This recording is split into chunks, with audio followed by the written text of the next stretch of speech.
ایک ہے نماز ہم پڑھ لیتے ہیں، آپ نے سارا پڑھ لیا، سارا تعدیل ارکان بھی کر لی، لیکن اگر آپ کا اللہ کے ساتھ ڈائریکٹ کمیونین اور ڈائریکٹ کمیونیکیشن قائم نہیں ہوا تو نماز، جس کو کہ کہا گیا کہ الصلاۃ معراج المومنین، جو قرب حضور کو حاصل ہوا معراج میں، وہ ایک بندہ مومن دنیا میں رہتے ہوئے حاصل کر سکتا ہے نماز، اگر اس کی روح جو ہے واقعتاً ہمکنام ہو رہی ہو۔ الحمدللہ رب العالمین الرحمن الرحیم مالک یوم الدین اہدنا الصراط المستقیم ایاک نعبد و اگر ہم واقعتاً ایسے کہہ رہے ہو کہ ہمیں احساس ہو کہ ہم اللہ کے حضور میں حاضر ہیں اور عرض پر سجدہ کریں، تو حدیث میں آتا ہے کہ ایسے محسوس ہو کہ گویا کہ میں نے اپنا سر اللہ کے قدموں میں رکھ دیا۔ یہ ہے نماز۔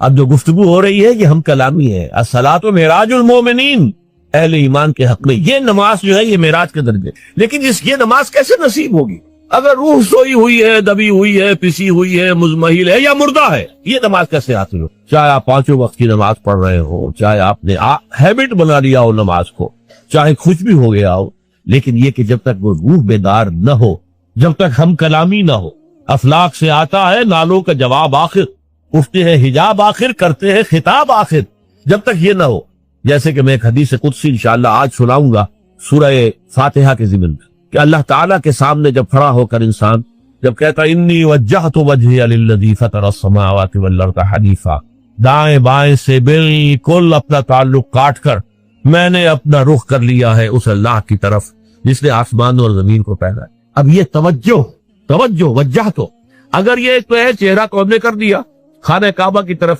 اندر سے ہماری روح متوجہ نہیں ہوئی، وہ سوئی پڑی، اسے پتہ ہی کچھ نہیں کہ کیا ہو رہا ہے، اس صورت میں وہ کیا ہے؟ ظاہری بات تو پوری ہو گئی، نماز کا ثواب ہو جائے گا، فرض کی ادائیگی کا ثواب مل جائے گا، لیکن وہ اصل نماز تو حاصل نہیں ہوئی۔ یہ ہے وہ بات کہ وَإِذَا سَأَلَكَ عِبَادِي عَنِّي فَإِنِّي قَرِيبٌ، اے نبی جب میرے بندوں کی روحیں بیدار کو توانا ہو جائیں، حیات تازہ سے وہ ہمکنار ہو جائیں، اور پھر وہ میرے بارے میں پوچھیں، وہ میرا تقرب حاصل کرنا چاہتا ہوں، آپ سے پوچھے تو کہیے میں قریب ہی ہوں۔ اجیب دعوت الداعی اذا دعان، یہ ہے وہ دعا، میں ہر پکارنے والے کی پکار، ہر دعا کرنے والے کی دعا کو سنتا ہوں، قبول کرتا ہوں، جواب دیتا ہوں جہاں کہیں بھی مجھے پکارے۔ اذا دعان، اس میں در حقیقت وہ مفہوم آ گیا ہے where and then where ever، آپ اپنے گھر میں ہو کر پکارے اللہ کو، آپ بستر پر لیٹے ہوئے پکارے اللہ، الذین یذکرون اللہ قیاما وقعودا وعلی جنوبہم۔ ہاں ٹھیک ہے، بعض مقامات بعض اوقات قبول دعا کے لیے زیادہ سازگار ہے، حرم میں جا کر دعا مانگی جائے، اور منا میں عرفات میں خاص طور پر، جبل رحمت پر خاص طور پر، ملتزم جو ہے کعبے کا اس پر خاص طور پر، وہ ایام بھی ہے خاص، لیکن یہ نہیں ہے کہ بقیہ دنوں میں آپ کے اور اللہ کے درمیان کو بڑا فاصلہ ہے۔ یہ سارا دنیا میں مشرکانہ نظاموں نے تصور پیدا کیا، اللہ تو دور ہے دور ہے دور ہے دور ہے، پاک ہے پاک ہے پاک، تم ناپاک ہو ناپاک ہو ناپاک ہو، اور تم تو بڑی پستی میں پڑے ہو، تم اللہ سے براہ راست ہم کلام نہیں ہو، کوئی درمیانی چاہیے، کوئی لنکس چاہیے، کوئی پجاری ہوگا، کوئی پروہت ہوگا، کوئی پنڈت ہوگا، کوئی پیر ہوگا، کوئی پادری ہوگا، کوئی پوپ ہوگا، اس کے ذریعے سے تم اللہ سے ہم کلام ہو، خود نہیں۔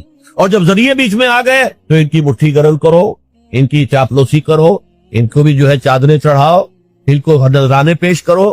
یہ ہے بدترین ایکسپلائٹیشن جو مذہب کے ذریعے سے نوع انسانی کی۔ یہ دو ایکسپلائٹیشن دنیا میں ہوئی ہے تاریخ انسانی میں، ایک بادشاہوں کی طرف سے خراج دو ہمیں، محنت تم کرو گے کھیت میں، آدھا حصہ ہمارے پاس آئے گا، ہم عیش کریں گے، ہم سٹینڈنگ آرمیز رکھیں گے تاکہ ذرا تم بغاوت کرو تو تمہارا سر کچل دیا جائے۔ یہ ایکسپلائٹیشن بدترین، مانگنے والا گدا ہے، صدقہ مانگے یا خراج۔ دوسری طرف ہم بادشاہ ہیں، ہم چندر بنسی سورج بنسی خاندان ہیں، ہم راجپوت ہیں، حکومت کرنا ہمارا حق ہے۔ اور یہ پنڈت پروہت جو ہے وہ بھی کہیں گے کہ ٹھیک ہے، نصف لی و نصف لک وہذا قوم جاہلون، یہ عوام جو ہے ان کا خون چوسو، ہمیں یہ نذرانے پیش کریں، بتوں کو آ کے چڑھائیں اور تمہیں خراج دیں اور ٹیکس دیں۔ They are to be exploit ہو۔ اسلام نے آ کر دونوں کا خاتمہ، کوئی ملوکیت نہیں۔ زکوٰۃ ہے تو غربا کے لیے، بادشاہ کے لیے نہیں ہے، یہ تو غربا کے لیے، لہذا کوئی ٹیکس نہیں۔ نمبر دو، اللہ سے ہم کلام ہونے کے لیے کسی دربان، کسی جو ہے پہرے دار کی مٹھی گرم کرنے کی ضرورت نہیں، جب چاہو ہم کلام ہو جائے۔ دل کے آئینے میں ہے تصویر یار، جب ذرا گردن جھکائی دیکھ لی، یہ تو تم ہماری طرف متوجہ نہیں ہوتے، ہم تو ہر وقت کہتے ہیں، ہر شب کو آخری لمحات جو ہے، آخری جو گھنٹے ہیں رات کے، سمائے دنیا تک ہم نزول فرما لیتے ہیں تمہارے لیے، اور پکارنے والا پکارتا ہے حل من مستغفر فاغفر لہ، ہے کوئی استغفار کرنے والا کہ میں اسے بخش دوں؟ حل من سائل فاعطیہ، ہے کوئی مانگنے والا کہ میں اسے عطا کروں؟ تم ہی سوئے رہتے ہو، الٹا غفیر رہتے ہو، تمہیں ہماری طرف توجہ نہیں ہے۔ اگر ہماری طرف متوجہ ہو جاؤ تو جیسے کہ اقبال نے کہا کہ میرے لیے یہ دربان جو ہے پیران کلیسا کو کلیسا سے اٹھا دو، کیوں خالق و مخلوق میں حائل رہے پر ایسا معاشرتی نظام کہ جس سے بدکاری کو، زنا کو بالکل نکال دیا، خاندانی نظام کو مستحکم کیا جائے۔ پھر آپ اس سے آگے بڑھیے، اس میں وہ احکام بھی ہیں جن کا تعلق معاشیات سے ہے، سود حرام ہے، سٹا حرام ہے، فارورڈ ٹریڈنگ کی اکثر شکلیں حرام ہے، یہ پہلے سے جو فصلوں کے سودے ہو جاتے ہیں حرام ہے۔ یہ ساری چیزیں کیا ہیں؟ ان کا تعلق معاشیات سے ہے۔ پھر اس میں سیاست بھی ہے، قانون فوجداری بھی ہے، قانون دیوانی بھی ہے، قانون وراثت بھی ہے، قانون شہادت بھی ہے۔ زندگی کا کوئی گوشہ نہیں ہے کہ جو اسلام کے اندر نہ۔ تو اب یوں سمجھیے کہ اقامت دین کا مطلب کیا ہوگا؟ نماز قائم کرنا مطلب ہوگا۔ اور کیجئے، میں ایک بات کہہ رہا ہوں سمجھانے کے لیے، نماز تو انگریز کے دور میں بھی قائم رہی، روزے تو انگریز کے دور میں بھی رکھے جاتے رہے، تو نماز لوگ زیادہ پڑھنے لگے۔ فرض کیجئے کہ کسی ملک کے اندر نماز جو ہے وہاں کے 100% لوگ پڑھنے لگے، لیکن اللہ کا قانون رائج نہ ہو تو کیا دین قائم ہو گیا؟ اور کیجئے اس بات پر کہ ہمارا تصور جب بھی آتا ہے دین کا، چونکہ ہماری 6 نسلیں 8 نسلیں غلامی میں بیت گئی ہیں، یہاں وہی بیٹھے ہندوستان پاکستان کے لوگ، ہماری نسلیں غلامی میں بیتی، اب ہوتے ہوتے ہماری ذہنیت بدل گئی، تصورات بدل گئے۔ وہ تو ایک نسل میں ہی فرق ہو جاتا ہے، یہ کہ 6 نسلیں گزر گئی ہوں۔ کس حالت میں گزری کہ نماز بھی ہے، روزہ بھی ہے، زکوٰۃ بھی ہے، حج بھی ہے، شادی بیاہ بھی ہے، نکاح بھی ہے، عقیقہ بھی ہے، عیدین بھی ہے، یہ سب کچھ تو ہے، لیکن اسلام کا قانون نہیں، نہ فوجداری، نہ دیوانی، نہ قانون وراثت، نہ اس کے معاشی احکام کی کسی کو پرواہ۔ بینک قائم ہے، دھڑلے سے قائم ہے، بڑے بڑے حاجی اور نمازی لوگ اس بینک سے قرضے لے کر کاروبار کر رہے ہیں، بڑی بڑی مسجدوں کے متولی اور منتظم وہ ہاؤس بلڈنگ فائنانس کارپوریشن سے قرض لے رہے ہیں، مکان بنا رہے ہیں، محل تعمیر کر رہے ہیں۔ یہ ہوا کہ نہیں ہوا؟ یہ اس طریقے سے ذہنیت بدلی کہ وہ تصور ہی ذہن سے نکل گیا کہ یہ بھی کوئی دین کا حصہ ہے، ہمارا تصور یہی رہ گیا۔ لہذا کسی شخص کے دل میں دینی جذبہ پیدا ہوتا ہے تو بڑا تیر مارے گا، نماز زیادہ پڑھنی شروع کر دے گا، ابھی پہلے فرض پڑھ رہا تھا تہجد بھی پڑھنی شروع کر دے گا، لیکن یہ خیال نہیں آئے گا کہ میرا دین صرف نماز روزے کا دین نہیں ہے، میرا دین تو مکمل زندگی کا دین ہے، میرا دین تو پامال ہے، اللہ کا دین تو مغلوب ہے، اللہ کا قانون جو ہے اس کے دھجیاں بکھر رہی ہیں، انسانوں کے بنائے ہوئے قانون چل رہے ہیں۔ اس پورے 3 جو حصے ہیں، سماجی نظام، معاشی نظام، سیاسی نظام، اس میں پورے دین کو قائم کرنا اقامت دین ہے۔ یہ ہے ان اقیم الدین ولا تتفرقوا فیہ۔ یہ کیسے ہوگا؟ جبکہ مل جل کر کام کرو، ایک جمعیت ہو، تفرقہ ہو آپ کا انہی چیزوں میں تفرقہ ہو جس پر کل میں بیان کر چکا ہوں، نور و بشر کا جھگڑا نہ چکے، علم غیب کا مسئلہ ہی حل نہ ہو، تو کہاں جمع ہوگے اور کہاں دین قائم کرو گے؟ دست و گریبان رہو گے آپس میں۔ لہذا ان اقیم الدین ولا تتفرقوا فیہ، یہ اقامت دین ہے۔ اس میں ذرا ہو سکتا ہے کہ کچھ حضرات اگر قرآن مجید کے تراجم کنسلٹ کریں تو انہیں احساس ہو کہ شاید میں نے ترجمے میں کچھ اونچ نیچ کر دی ہے، اس لیے کہ بعض حضرات نے ترجمہ کیا ہے قائم رکھو دین کو۔ غور کیجئے، قائم کرو دین کو اور قائم رکھو دین کو، فرق کیا ہے اس میں؟ قطعاً کوئی فرق نہیں۔ دین قائم ہے تو قائم رکھو، قائم نہیں ہے تو رکھو کس کو؟ پہلے قائم کرو پھر قائم رکھو۔ سیدھی سی بات یہ ہے، خیمہ ہے، خیمہ اگر کھڑا ہے تو اسے کھڑا رکھنا ہے۔ اگر تیز آندھی آ رہی ہے تو آپ کیا کریں گے؟ کھڑا رکھنے کی کوشش کریں گے، اس کے ٹوٹے خوب اچھی طرح مضبوط کریں گے، رسیوں کو دیکھ لیں گے کمزور تو نہیں، ہو سکتا ہے اس کے بانس کو پکڑ کر کھڑے رہنا پڑے، رسیوں کو پکڑ کر ایک آدمی کھڑا رہے کہ خیمہ گر نہ جائے۔ کھڑا ہے، کھڑا رکھنا ہے، گرنے نہیں دینا، اور اگر گر گیا ہے تو اس کو کھڑا کریں گے۔ اس کو یوں سمجھیے کہ اگر کوئی شخص خلافت راشدہ میں پیدا ہو جاتا تو اسے دین قائم کرنا نہیں ہے، وہ قائم تو کر گئے محمد الرسول اللہ صلی اللہ علیہ وسلم۔ وہ محنت، وہ جد و جہد، وہ کوشش، وہ قربانیاں، وہ ایثار، وہ جہاد، وہ قتال، اس کے نتیجے میں دین قائم کر گئے۔ اب قائم رکھنا ہے، کوئی فتنہ ایسا نہ آئے کہ اس کو ختم کر دے۔ کیا ہوا تھا؟ جنہوں نے زکوٰۃ کا انکار کیا وہ گویا کہ اس دین کو ختم کرنے کے در پہ تھے۔ ایک آندھی آئی اور ابو بکر صدیق سینہ سے پر ہو گئے رضی اللہ تعالیٰ عنہ۔ نئے مدعیان نبوت کھڑے ہو گئے، وہ اس خیمے کو گرانے کی کوشش تھی، محمد کی نبوت کا اعتبار ختم کرنا تھا صلی اللہ علیہ وسلم، تو اس دین کو قائم رکھنا تھا، کھڑے ہو گئے، ان کے ساتھ قتال کیا، سینکڑوں حفاظ ایک جنگ میں شہید ہوئے، جنگ یمامہ، اور یہ کس سے تھی؟ یہ نئے مدعی نبوت سے جنگ تھی۔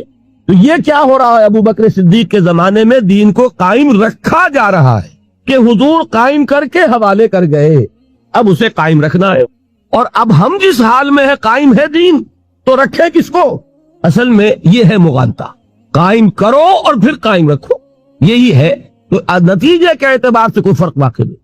تو یہ ہے اقامت دین، اور یہ بات جان لیجئے کہ اقامت دین سے، وہ نماز کی میں نے جو مثال دی ہے کہ آپ یہ نہ سمجھنا میں نماز کی توہین کر رہا ہوں، ہر چیز اپنی جگہ پر آئے گی۔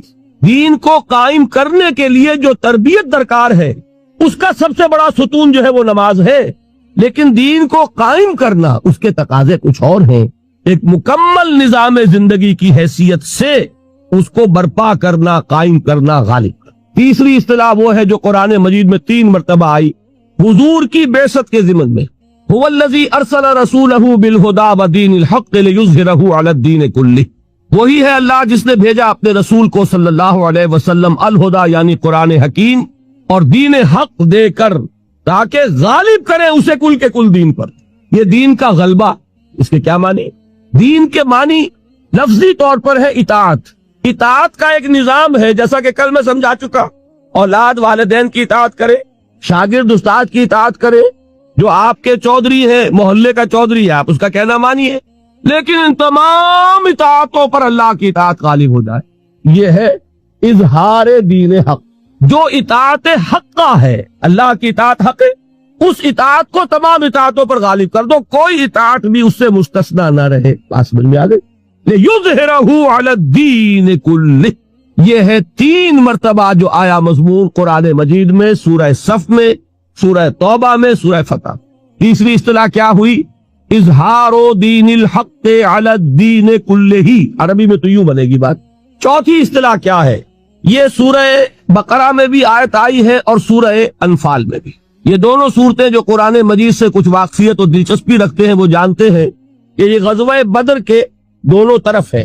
سورہ بقرہ غزوہ بدر سے پہلے نازل ہوئی، سورہ انفال غزوہ بدر کے فوراً بعد نازل۔ سورہ بقرہ میں کیا آیت ہے؟ قاتلوہم حتی لا تکون فتنۃ ویکون الدین للہ۔ سورہ انفال میں اور شاندار الفاظ کے ساتھ وقاتلوہم حتی لا تکون فتنۃ ویکون الدین کلہ للہ، کلہ کا اضافہ ہو گیا۔ یہ دونوں جو صورتوں کا زمانہ نزول ہے وہ کون سا ہے؟ جبکہ قتال شروع ہو رہا ہے۔ پہلی جنگ کون سی ہے؟ غزوہ بدر بالفعل، اگرچہ 8 مہمیں حضور نے پہلے بھی بھیجی ہیں، تو گویا کہ جو ٹکراؤ اب شروع ہو گیا ہے، اور اب تلواریں نیام سے باہر آ گئیں۔ مکے میں تو اجازت نہیں تھی نا، مدینے میں تلواریں نیام سے باہر آ گئیں، تو فرمایا ہے مسلمانوں، اب جب کہ یہ تمہاری جد و جہد اس مرحلے میں داخل ہو گئی اور تمہاری تلواریں نیاموں سے باہر آ گئیں، دیکھنا اب یہ تلواریں نیاموں میں واپس نہ جائے جب تک فتنہ و فساد بالکل فروغ نہ ہو جائے اور دین کل کا کل اللہ کے لیے نہ۔ فتنہ کیا ہے؟ زمین اللہ کی، اس کا صحیح کون حقدار ہے کہ اس کا حکم چلے؟ اللہ۔ Rightful ruler of this world کون ہے؟ اللہ۔ اگر کوئی اور چلا رہا اپنا قانون تو وہ کون ہے؟ باغی۔ اور جو اللہ کا وفادار ہے اس کا کیا فرض ہے؟ اس باغی کی سرکوبی، بغاوت کی سرکوبی، اور جس کا حق ہے اس کا حق اسے پہنچانا اللہ کا حق ہے۔ لہذا قاتلوہم حتی لا تکون فتنۃ ویکون الدین کلہ للہ۔ 4 اصطلاحات ہو گئی، چاروں تقریباً ہم معنی ہے، بات ایک ہی ہے جو کہی گئی ہے، 2 مکی صورتوں میں، مدنی صورتوں میں۔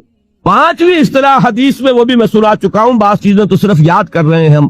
حضور سے پوچھا گیا، ایک شخص جنگ کرتا ہے مال غنیمت کی خواہش کے تحت، ایک شخص جنگ کرتا ہے اپنی شجاعت کے اظہار کے لیے، میری تعریف ہو کہ بڑا بہادر ہے، ایک شخص جنگ کرتا ہے کسی قبائلی یا قومی حمیت و عصبیت میں، ان میں سے کون سا مجاہد فی سبیل اللہ ہے؟ آپ نے فرمایا ان میں سے کوئی مجاہد فی سبیل اللہ نہیں ہے۔ مجاہد فی سبیل اللہ صرف وہ ہے جو جنگ کرتا ہے صرف اس لیے لِتَكُونَ كَلِمَةُ اللَّهِ هِيَ الْعُلْيَا، تاکہ اللہ کی بات سب سے اونچی ہو جائے۔ علیا اعلیٰ کا مؤنث ہے، اعلیٰ سب سے بلند، علیا سب سے بلند، کلمہ چونکہ مؤنث ہے، لِتَكُونَ كَلِمَةُ اللَّهِ هِيَ الْعُلْيَا، تاکہ اللہ کی بات، اللہ کا کلمہ سب سے اونچا ہو جائے۔ جیسے میں نے کل شرک میں بتایا، نہ اطاعت کی نفی